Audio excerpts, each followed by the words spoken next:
E aí eu gostaria que você abrisse a sua Bíblia, lá em Romanos, capítulo 8, apenas 2 versículos. Romanos, capítulo 8,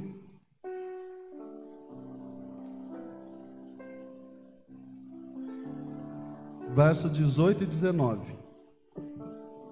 Romanos 8, 18 e 19. Todos acharam?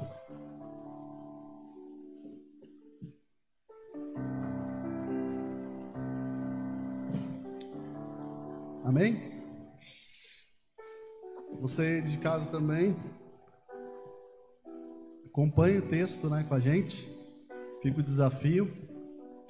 A palavra do Senhor diz assim: porque para mim tenho por certo que os sofrimentos do tempo presente não podem ser comparados com a glória que há de ser revelada em nós.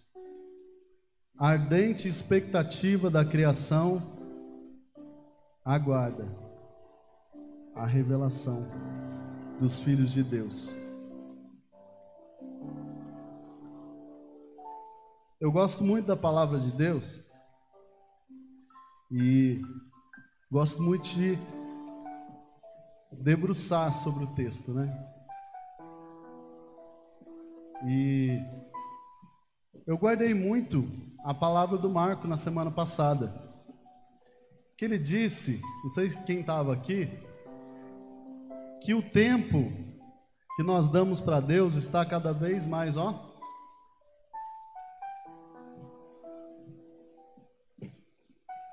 é verdade ou não é?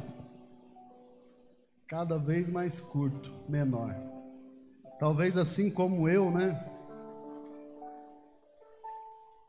Você acha que isso tudo é questão de tempo? Mas eu parei para pensar e comecei a analisar esse momento de pandemia que a gente viveu. E eu acho que, fala de mim agora, tá? Eu acho que não é muito a questão de tempo apenas. Eu acredito que é uma questão de prioridades. E eu queria te convidar para pensar, antes da gente entrar no texto. Sabe quando alguém te chama para comer uma pizza? É bom ou não é? Aquela pizza, não, pensa naquela pizza que você gosta, naquela especial. Sabe quando alguém nos convida para quem gosta de futebol, para jogar uma bola, assistir um filme, no cinema, em casa, talvez para fazer uma viagem, ir para a praia, Esses dias a Alana falou, eu preciso ir para a praia. E a gente, a partir de um convite desse, de coisas que a gente gosta de fazer, a gente faz o quê? Decide na hora, não? Às vezes não dá tempo nem de ver se tem dinheiro, com que roupa que tá. É engraçado com as crianças, meu Deus do céu. Eu falei que ia para Cunha, a Lília estava com a aula online e a Johanna estava lá em Cunha assistindo a aula. Ela entrou em desespero, aí começou a gritar, vamos para Cunha, velho. Eu falei, olhando assim, e com a nossa vida não é diferente. As coisas que a gente gosta de fazer é prioridade número 1, topo da lista.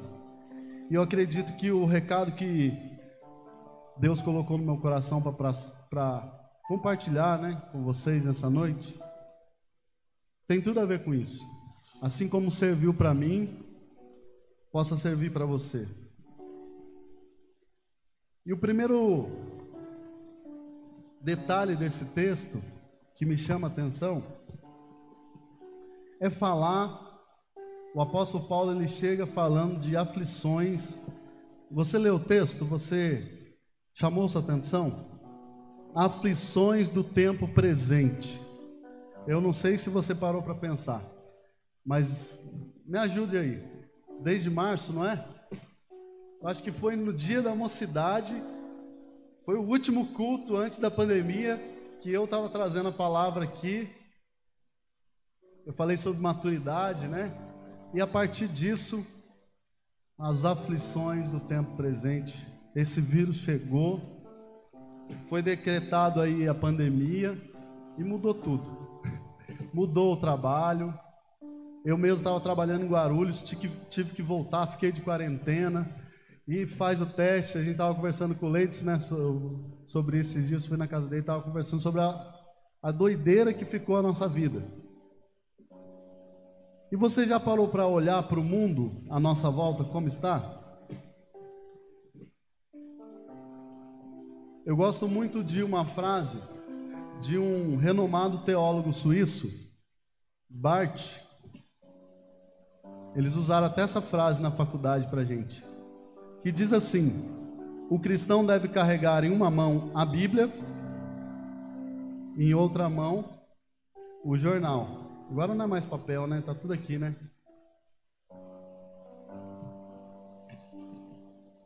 E você parou para pensar já como está o mundo à nossa volta? Eu não sei se você consegue ter essa definição, mas eu tenho para mim que nós estamos vivendo os últimos dias da igreja aqui na terra. Chegamos no instante, a Bíblia fala que só Deus sabe o dia exato desse momento, mas quando olho para o mundo à nossa volta, eu começo a enxergar tudo que a humanidade vem enfrentando, e tudo que nós também enfrentamos nesse momento. E é engraçado que eu estou com estágio da faculdade, e eu estou com 150 horas de estágio, e eu coloquei para a pastora, né, tenho visitado algumas pessoas da igreja e fora da igreja, e gente, eu estou com medo até, eu estou impactado de tanta coisa que a pessoa começa a falar. E às vezes Deus fala assim, não fala nada, só ouve.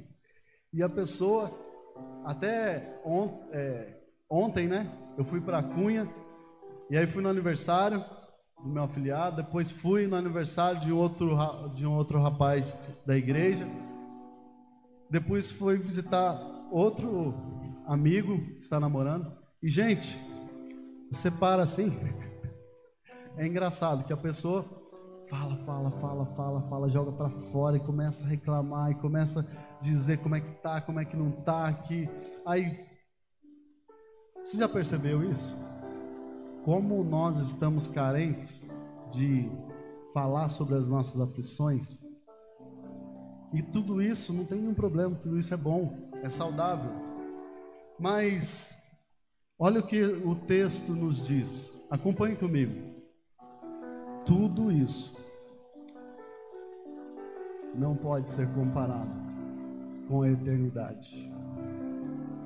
Tudo isso não pode ser comparado no que eu e você teremos com Cristo na glória. E como eu ministrei nesse culto antes da pandemia, eu ministrei um texto de Paulo, né? Que Paulo falava que quando ele era menino, ele pensava as coisas de menino. E aí eu fui descrevendo sobre a maturidade que Deus quer que nós tenhamos. E talvez a maturidade final nós só vamos ter no céu. Mas eu creio que a eternidade, ela se inicia aqui. Você pode, em meio às suas aflições, estar conectado com Deus, com o Pai. E assim como a oração do Pai Nosso diz: venha o teu reino, venha o teu reino. Em meio às suas aflições, você sinta um pedacinho do céu dentro de você. Você sinta Deus movendo no seu interior. Isso é muito bom. Sabe por quê?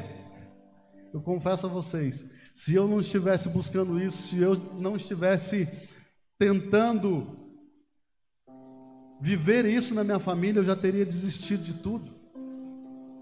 E a gente conversa com pessoas que estão em depressão, pessoas que já desanimaram da vida, dos sonhos, exatamente porque estão com os pés na terra, mas não estão com os pensamentos no alto, não estão com a mente conectada com as coisas do alto, com a eternidade. Talvez o que Paulo classificava aqui como tribulação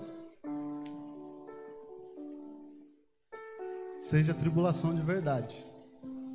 Quem aqui acompanha um pouco do que Paulo viveu, lá em 2 Coríntios 4,16, ele vai dizer que a nossa leve e momentânea tribulação produz para nós eterno peso de glória. Acima de toda comparação, não atentando nós nas coisas que se veem, mas nas que não se veem.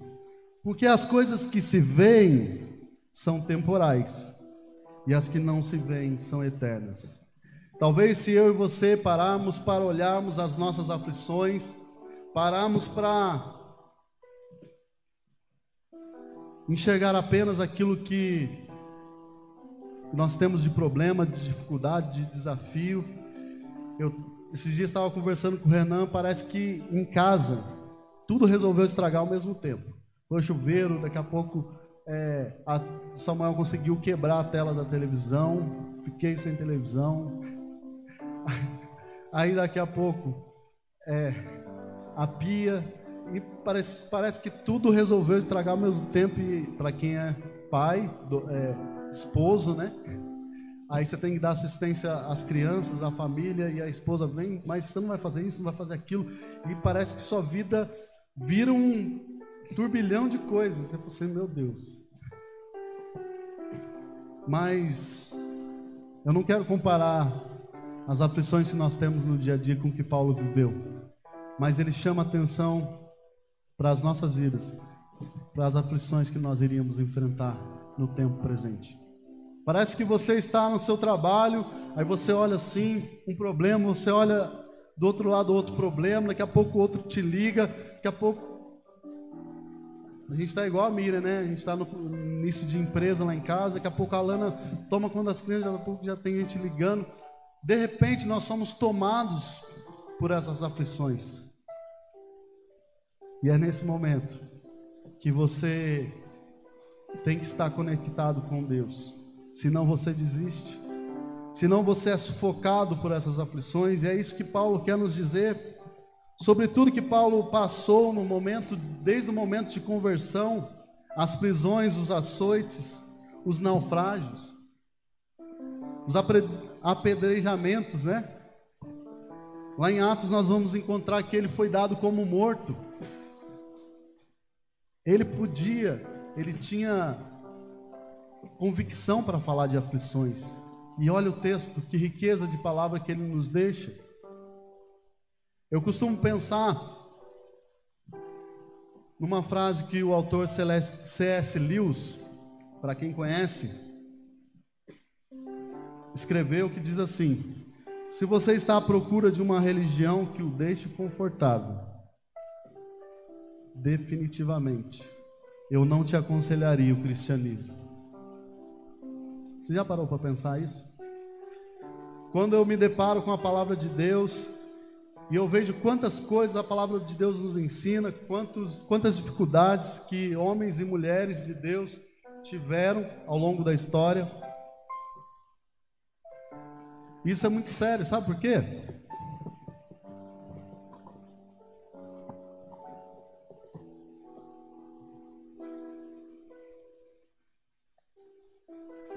Porque eu acho bom quando a gente vai compartilhar da vida com alguém, conversar, e a pessoa coloca para fora. Sabe por quê? Sabe quando você vai conversar com a pessoa e você chega e a pessoa fala assim: e aí, tá tudo bem? Tudo bem, tudo 10, tudo tranquilo. Eu começo a desconfiar se aquela pessoa está realmente... Eu não falo que o cristão não possa ter momentos de alegria, momentos de bênção, de vitória, mas é em meio à tribulação, em meio às aflições que nós somos forjados, que Deus trabalha o nosso caráter. Se eu fosse parar para compartilhar com vocês tantas coisas que eu vivi em missão no sertão, em missão com os refugiados lá na Grécia, num campo de refugiado, em missão no Peru. Às vezes a gente reclama de tão pouca coisa. Eu não quero depreciar ou deixar de valorizar o seu problema, a sua aflição.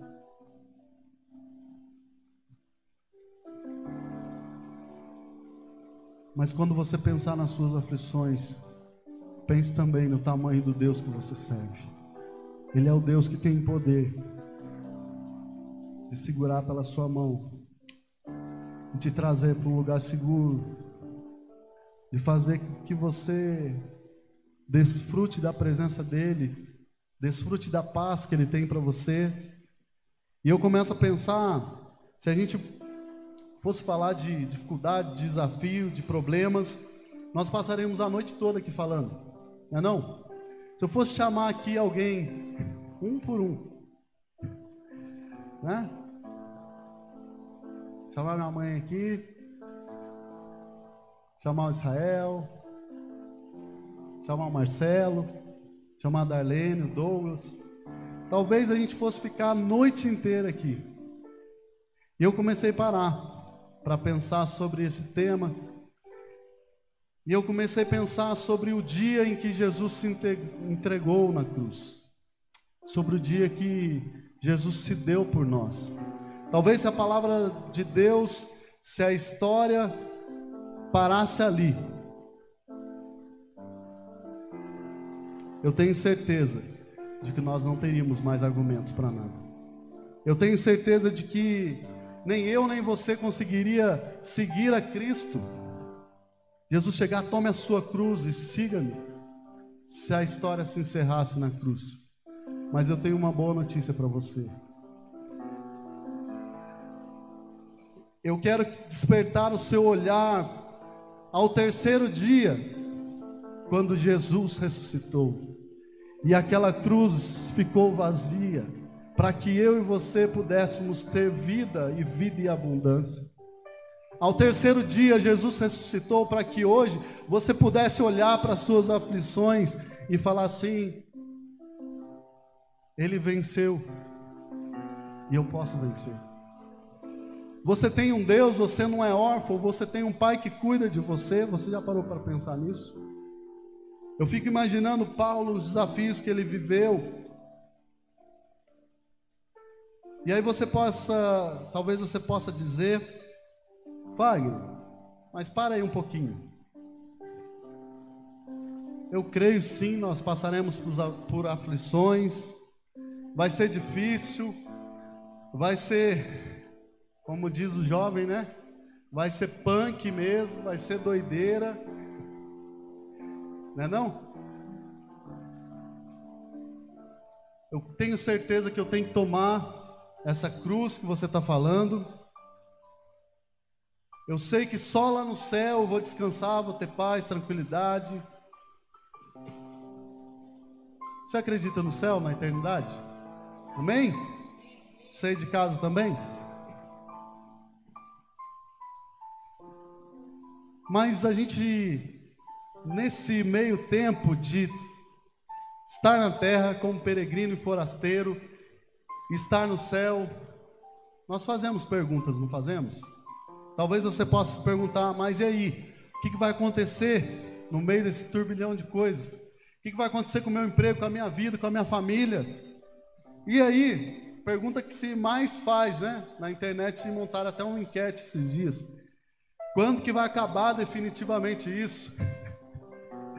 Quando que vão liberar uma vacina, alguma coisa? E eu quero te convidar para ir mais uma vez para o texto. No próximo versículo. Está com sua Bíblia aberta? Romanos 8, agora o versículo 19. Olha o que Paulo diz: a ardente expectativa da criação,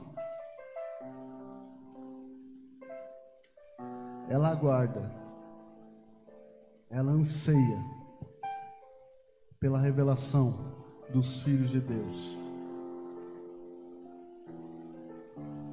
A ardente expectativa da criação, ela aguarda a revelação dos filhos de Deus.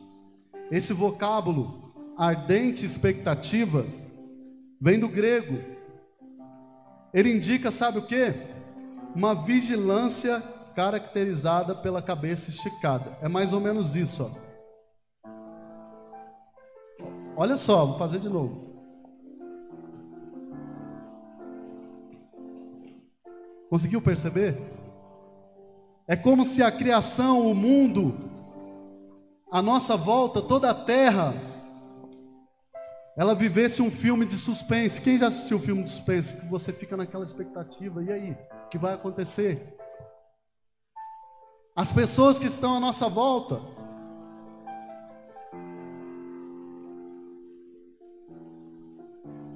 elas têm essa expectativa de que você, como filho de Deus, se revele ao mundo, de que você, como cristão, assuma o seu papel e viva aquilo que Deus planejou para você.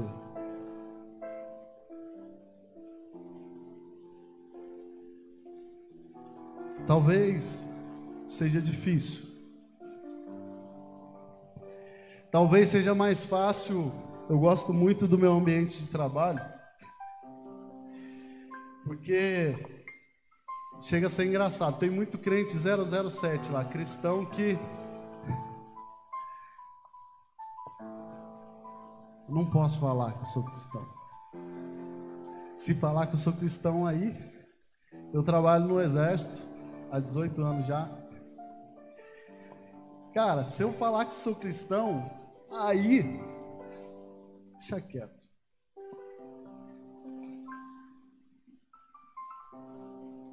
Mas sabe que é mais legal no dia a dia? É olhar para o lado e vários amigos de trabalho falam assim: olha aí, pastor, ó, olha aí. Aí, ó, vai voltar para o final da fila. Ó, tá dando dinheiro para a igreja. Ó isso, ó aquilo. Quando você dá a cara para bater, não tenha dúvida. Sabe por quê?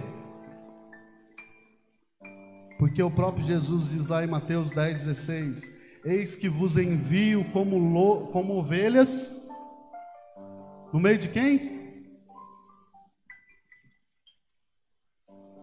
Eu oro para que eu e você, em nome de Jesus, nessa noite você perca todo medo de afirmar na sua fé, todo medo de deixar que o Espírito Santo revele em você que você é filho de Deus, sim, apesar das suas falhas, das suas dificuldades, das suas aflições, dos seus erros. Sabe por quê? É muito complicado ficar no mundo das ideias. É até legal.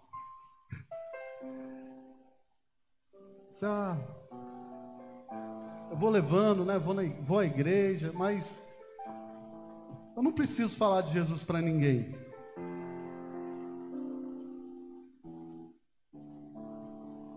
Talvez você mesmo vá contando.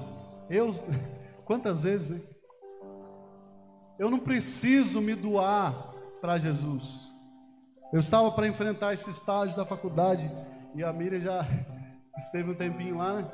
Como é difícil. Eu sentei assim, falei, tá bom assim. Mas o Espírito Santo me convidou a sair da minha zona de conforto, da minha tranquilidade. Falou: filho, em meio à pandemia, em meio à dificuldade de falar com a faculdade, liga, ninguém atende, esse tal de home office aí só conseguia falar com a professora pelo Skype, de tal a tal hora. Deus falou: filho, vamos lá. A nossa vida, a sua vida, não pode parar em meio às suas aflições. Quantos aqui estão entendendo? Amém? Talvez você possa se fazer a você mesmo, talvez a mesma pergunta que os discípulos fizeram para Jesus. Olha só, lá em Atos capítulo 1, versos 6, 7 e 8, diz assim: aqueles, pois, que se haviam reunido perguntaram-lhe, dizendo: Senhor, restaurarás tu o templo, o reino de Israel agora? Jesus estava prestes ao momento de ascensão, prestes a subir aos céus, E os discípulos que se reuniam estavam preocupados. E aí? Vai acabar? O que vai acontecer? E olha o que Jesus responde: não vos pertence saber os tempos ou as estações que o Pai estabeleceu pelo seu próprio poder, mas recebereis a virtude do Espírito Santo, que há de vir sobre vós, e ser-me-eis testemunhas tanto em Jerusalém, como em toda a Judéia e Samaria, até os confins da terra. Talvez a nossa maior preocupação seja de quando tudo vai acabar, de quando Jesus vai voltar, de quando estaremos no céu, na glória com Deus. Mas Jesus nos responde nessa noite: nós não devemos nos preocupar quanto a isso. Nós devemos nos preocupar em receber do céu esse poder que o Espírito Santo tem para mim e para você, e ser testemunha viva dele. Talvez como o Marco falou a semana passada, quantos aqui lembram que o Marco falou? Parábola do... Olha só, parábola do semeador. Como era esse semeador? Nos nossos dias, se eu falar aqui para o Douglas, estou com uma semente aqui, planta para a gente. Eu não entendo nada de plantação, mas será que você ia jogar à beira do caminho assim? Será que você ia jogar entre os espinhos? Será que você ia jogar no meio das pedras? Na beira do caminho, em qualquer lugar? Você parou para pensar nesse texto que o Marco pregou semana passada? Sabe por que esse semeador que Jesus relata nessa parábola, ele é um semeador diferente? Porque Jesus, ele tem pressa na missão. Jesus não está mandando que você escolha o terreno que você vai lançar as sementes. Jesus não está pedindo que você olhe para essa pessoa que está do seu lado, que é o seu próximo, e olha, essa pessoa aí, quanto tempo todos olhavam para a minha vida e falavam: esse cara aí, ele não tem jeito não, esse menino está perdido, só quer saber de farra, de beber, de fumar, de sair, e minha mãezinha lá orando. Jesus, ele pede que eu e você apenas que nós lancemos a semente. Que nós lancemos a semente. Sabe por quê? Às vezes o tempo vai passando e nós vamos nos enganando. Não sei quantos lembram, mas eu cheguei aqui na igreja em 2010. Já casei, já estou com 2 filhos. E parece que foi ontem.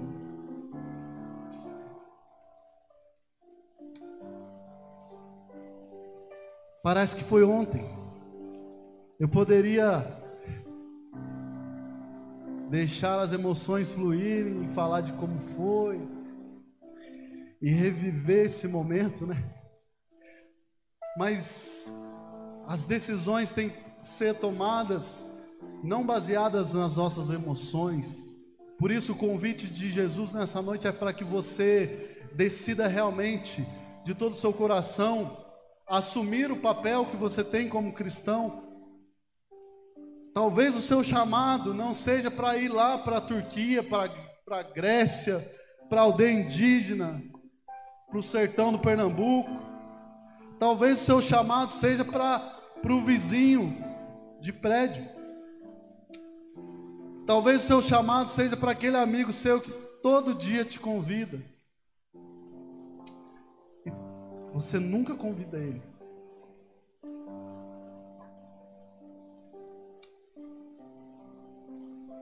Eu não quero pregar aqui um ativismo para que você saia fazendo e acontecendo, mas eu quero despertar em você, no coração de cada um de vocês, assim como Deus tem despertado no meu coração, o motivo da sua existência, o propósito a qual Deus criou a você. Sabe que o livro de Eclesiastes, capítulo 9, verso 10, vai nos dizer: tudo quanto te vier a mão para fazer, faze-o conforme as tuas forças, porque na sepultura para onde tu vais, não há obra, não há projeto, nem conhecimento, nem sabedoria alguma. O tempo que Jesus chama a igreja de Cristo, o tempo que Jesus chama a noiva, a mim e a você que foi escolhido, que teve um encontro com Ele, é o tempo de hoje. Porque talvez se você deixar para amanhã, se você deixar para a semana que vem, 2020 está muito difícil. Talvez em 2021 eu comece alguma coisa. Mas como nós falamos de reino, nós cantamos sobre o reino. Quantos aqui já ouviu falar sobre o reino? Todos. Todos praticamente vivenciam coisas sobre o reino. E uma certa vez, lá no Evangelho de Lucas, Jesus foi interrogado pelos fariseus sobre o que havia de vir, sobre quando, como seria o reino de Deus. E sabe o que Jesus respondeu? O reino de Deus, ele não vem de aparência exterior. O reino de Deus, ele não vem de aparência exterior. Nem vão dizer, olha o reino de Deus aqui, olha o reino de Deus ali. Sabe por quê? Olha o que Jesus responde: porque eis que o reino de Deus está entre vós. Se você caminha, o reino caminha. Se você vai à faculdade, o reino vai à faculdade. Se você vai para o seu trabalho, o reino vai para o seu trabalho. A partir desses tempos, semana retrasada, eu sou meio ruim de memória, mas comemoramos a reforma protestante. Quantos aqui sabem do que eu estou falando? A partir da reforma protestante, nós vivemos um marco, um novo tempo na vida da igreja, que nós estamos inseridos nela. E só para finalizar, uma das coisas que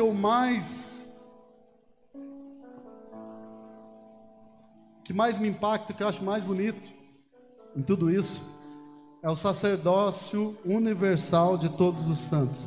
Você para mim, mas o que é isso? O que significa esse negócio? Sabe o que isso significa? Que não existe barreiras mais entre Deus e nós, entre Deus e você. Talvez você possa pensar, mas a igreja é muito importante, sim ou não? A pastora não está aqui, é muito importante, sim ou não?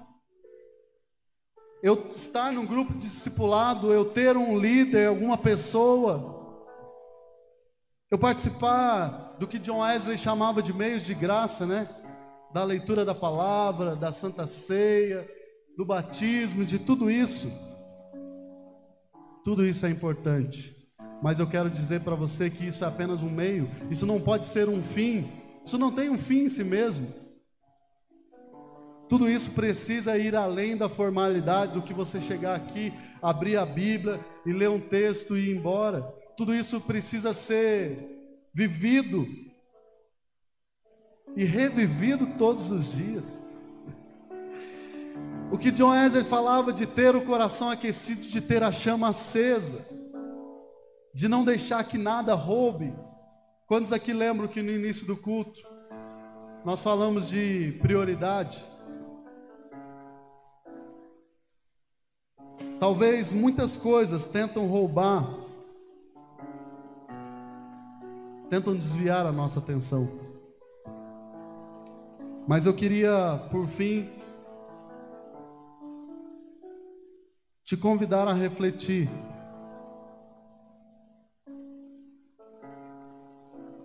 sobre esse texto. Te convidar a refletir que mesmo em meio às suas aflições, a glória de Deus, ela é revelada na sua vida. Relembrar a você que o mundo à sua volta, ele precisa de que você, como filho de Deus, se revele.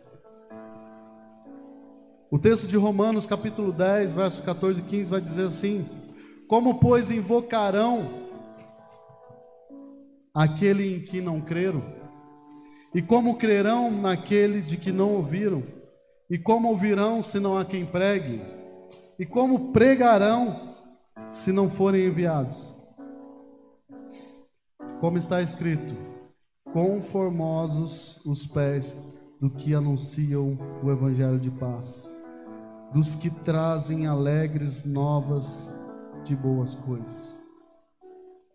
Eu quero finalizar esse momento de reflexão, de palavra, orando pela sua vida, pedindo que o Espírito Santo vivifique a sua vida, a ponto de você olhar para a realidade que você está inserido e falar: mesmo em meio a tudo isso, mesmo em meio a todos esses desafios, eu quero revelar a glória de Deus ao mundo. Eu tenho certeza de que a ardente expectativa da criação do mundo à minha volta, ela precisa de mim, talvez mais do que as nossas palavras. Vocês lembram que eu falei sobre ouvir? Eu quero orar com você nessa noite. Eu quero clamar para que, assim como o Espírito Santo me encontrou na sala da minha casa, sentado na minha mesa, e falou: filho, não é hora de parar. Eu quero orar com você, e eu não quero te expor, não quero convidar você para estar aqui à frente, mas eu queria só pedir a você, que você falou assim: não, essa palavra veio de Deus para mim, essa palavra realmente mexeu comigo, que você colocasse a sua mão sobre o seu coração e orasse comigo. Pai, aqui estão os teus filhos, aqui estão as tuas filhas, eles representam, Senhor, a tua igreja. Muitas são as aflições que nos cercam, tantos problemas à nossa volta, problemas que muitas vezes nos atingem, Pai. Eu quero, Senhor, entregar também esses meus irmãos, todos esses ouvintes que estão ligados de forma, Senhor, virtual, mesmo que online, eles estão, Senhor, nas suas casas. Que esse mesmo Espírito venha vivificar a tua igreja. Que esse mesmo Espírito que tocou a vida, Senhor, de Paulo e fez dele, Senhor, um grande homem de Deus, um missionário, um propagador da tua palavra, que teu Espírito Santo alcance cada um nessa noite. Que nós não venhamos a olhar apenas para as nossas aflições, mas que os nossos olhos estejam focados também, Senhor, na eternidade. Que em nome de Jesus, Pai, o Senhor nos desperte para um novo tempo. Assim como o Senhor ministrou no meu coração que ainda este ano muita coisa tem para acontecer. Que teu Espírito Santo leve os teus filhos, Senhor, aquilo que o olho não viu, aquilo que o ouvido não ouviu, nem jamais penetrou no coração deles, Senhor. Que eles tenham conhecimento, Pai, daquilo que o Senhor revelou para aqueles que o Senhor ama. Tira, Senhor, de nós todo medo. Tira, Senhor, toda dúvida. Tira, Senhor, todas as interrogações que nós fazemos, que nos impedem de cumprir, Senhor, a tua missão. Desperta, Senhor, o teu povo, Senhor, para um novo tempo. Senhor, se existe alguém aqui que entrou, Senhor, nessa igreja, nessa casa, Pai, de oração, pensando, Deus, em desistir, pensando em desanimar, Senhor, venha com o Teu Espírito Santo nos tocar, Pai, de forma tão simples, mas de forma, Senhor, tão profunda. O mesmo seja, Senhor, com essa pessoa que está aí, Senhor, talvez sentada, cabisbaixa, triste, preocupada com os problemas da vida. Oh Deus, que o Teu Espírito Santo alcance, Senhor, a vida, Senhor, desses Teus queridos. Que eles compreendam que o mundo à nossa volta aguarda, Senhor, que nós, como filhos e filhas de Deus, sejamos revelados, que nós possamos revelar a Tua glória, que nós possamos revelar, Senhor, o Teu amor, a Tua graça, onde quer que nós estivermos, Deus. Toca, Senhor, no coração de cada um, Deus. Essa é a minha oração. E que em nome de Jesus, Pai, nós possamos, a partir, Senhor, desse culto, dessa palavra, tocados por Ti, sermos transformados. Em nome de Jesus. Amém.